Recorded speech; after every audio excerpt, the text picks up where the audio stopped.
और इस वक्त आगे बढ़ेंगे। बड़ी खबर आ रही है महाराष्ट्र से। महाराष्ट्र की राजनीति में नया मोड़ आया है। बीजेपी के बड़े नेता और उप मुख्यमंत्री देवेंद्र फडणवीस से कांग्रेस के नेता अशोक चव्हाण की मुलाकात हुई है।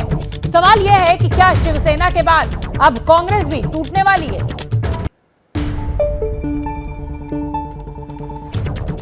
तो अशोक चव्हाण ने उप मुख्यमंत्री देवेंद्र फडणवीस से मुलाकात की है। हालांकि उनका कहना है कि ये कोई मुलाकात जो थी वो औपचारिक नहीं थी।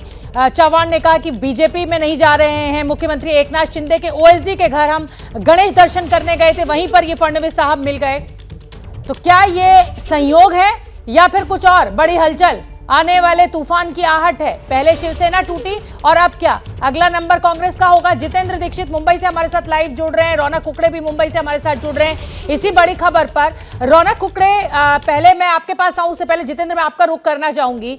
जाहिर सी बात है कि देवेंद्र फडणवीस से मुलाकात होना अशोक चव्हाण की, ये महज एक इत्तेफाक, ऐसा वो कह रहे हैं, हो सकता है, लेकिन हमें नहीं लगता। क्योंकि एकनाथ शिंदे सरकार के खिलाफ, जब विश्वास मत के खिलाफ उन्हें वोट करना था, तो उन्होंने कहा था कि भाई मैं तो ट्रैफिक जाम में फंस गया इसलिए मैं पहुंच नहीं पाया। तो ये जो तमाम कड़ियां जुड़ रही हैं, इशारा तो किसी और कर रही हैं।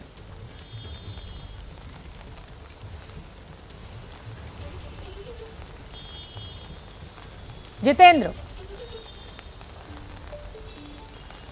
जी हाँ, देखिए शोभना, बिल्कुल महाराष्ट्र में जब से शिवसेना में ये बगावत हुई है उसके बाद से महाराष्ट्र के सियासी हलकों में चर्चा हो रही है कि अब बीजेपी का अगला निशाना कांग्रेस हो सकती है। और बीते कई दिनों से अशोक चव्हाण के नाम की चर्चा थी और खास करके ये चर्चा उस वक्त ज्यादा गर्म हो गई जब विधानसभा में शिंदे सरकार का बहुमत हासिल करना था और उस वक्त अशोक चव्हाण समेत कांग्रेस के करीब 10 विधायक जो है वो मतदान के लिए नहीं पहुंचे थे।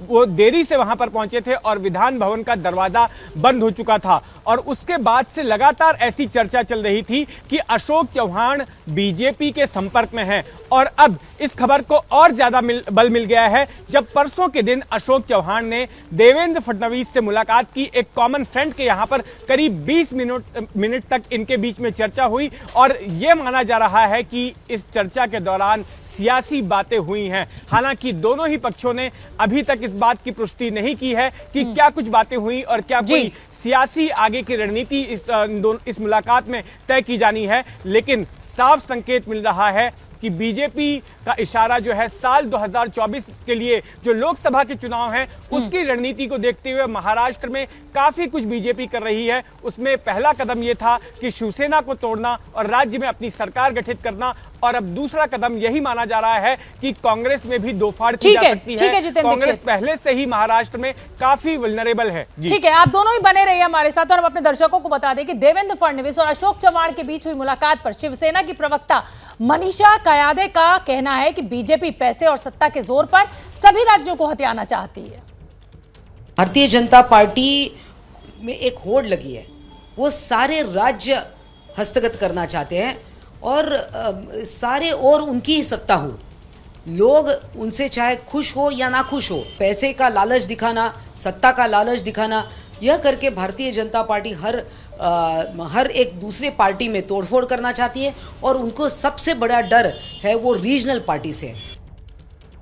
और इसी खबर पर अब मैं रुख करना चाहूंगी रौनक कुकड़े का। रौनक कुकड़े, आपके सोर्सेज क्या कह रहे हैं? क्योंकि हर खबर एबीपी न्यूज पर सबसे पहले आपके सोर्सेज के थ्रू हमें पता लगती है, हमारे दर्शकों को पता लगती है। अब इस समय आपके सोर्स क्या कह रहे हैं कांग्रेस की टूट को लेकर, इस मुलाकात को लेकर?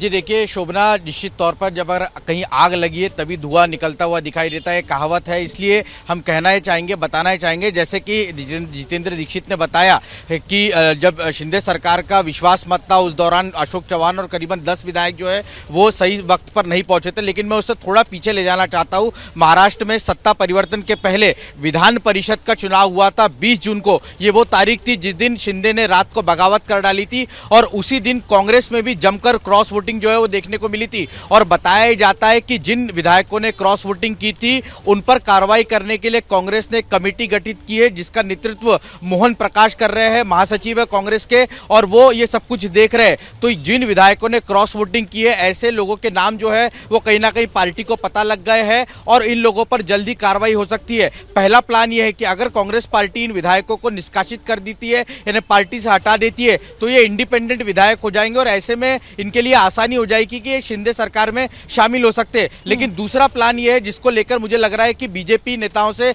लगातार कांग्रेस के बड़े नेता संपर्क में, जिसमें अशोक चव्हाण है, वो ये है कि अगर ऐसा नहीं होता है तो इन्हें इस्तीफा देकर उपचुनाव के लिए जाना पड़ेगा। और ये निश्चित तौर पर देवेंद्र फडणवीस और अशोक चव्हाण के बीच में जो मुलाकात हुई है वो इसी को लेकर, इसी चर्चा को लेकर जो है दोनों नेताओं में बातचीत निश्चित तौर पर हुई है। ये हमारे विश्वसनीय सूत्र जो है वो कंफर्म कर रहे हैं। ठीक है, तो रौनक कुकड़े को हमने सुन लिया। जितेंद्र दीक्षित, अब शरद पवार क्या करेंगे? पहले ही आप देख रहे हैं कि महाआघाड़ी गठबंधन जो है वो बिखर चुका है। अब अगर कांग्रेस भी टूट जाती है तो कहीं ना कहीं महाराष्ट्र की सियासत में कमजोर तो एनसीपी भी होगी ना, इसको क्या ऐसे देखा जाए?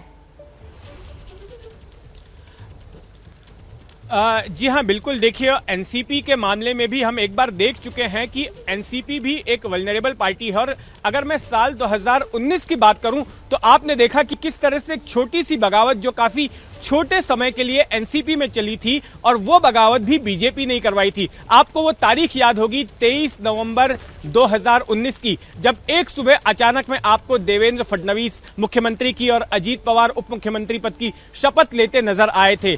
तो हालांकि सुप्रीम कोर्ट के आदेश के बाद में वो सरकार टिक नहीं पाई, 3 दिनों तक ही वो सरकार चली थी। लेकिन उससे एक बात के संकेत जरूर मिले थे कि एनसीपी में भी बगावत हो सकती है, एनसीपी में भी फूट हो सकती है। और इस आशंका से या इस संभावना से इंकार नहीं किया जा सकता कि बीजेपी अपनी 2024 की रणनीति के तहत एक एक करके महाराष्ट्र में जो तमाम बड़ी पार्टियां हैं, क्योंकि मैं आपको बता दूं कि लोकसभा में संख्या बल के हिसाब से महाराष्ट्र दूसरा सबसे बड़ा राज्य है जहां से लोकसभा के सांसद जाते हैं। महाराष्ट्र से 48 सीटें लोकसभा को मिलती हैं और ऐसे में बीजेपी बिल्कुल चाहेगी कि महाराष्ट्र में उसकी स्थिति मजबूत रहे। और बीते 2-3 महीनों में आप जो भी फैसले बीजेपी की ओर से लिए जाते देख रही हैं, वो 2024 के लोकसभा चुनाव के मद्देनजर ही लिए जा रहे हैं। बहुत बहुत धन्यवाद जितेंद्र दीक्षित। जैसे ही घड़ी का काटा दोपहर 2:30 पे आए, बबीता जी का दिल सास बहू साजिश के लिए मचल जाए।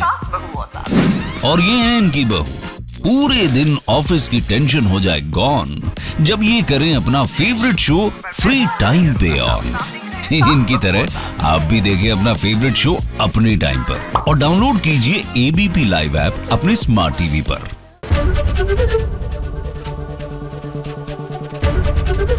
एबीपी न्यूज आपको रखे आगे।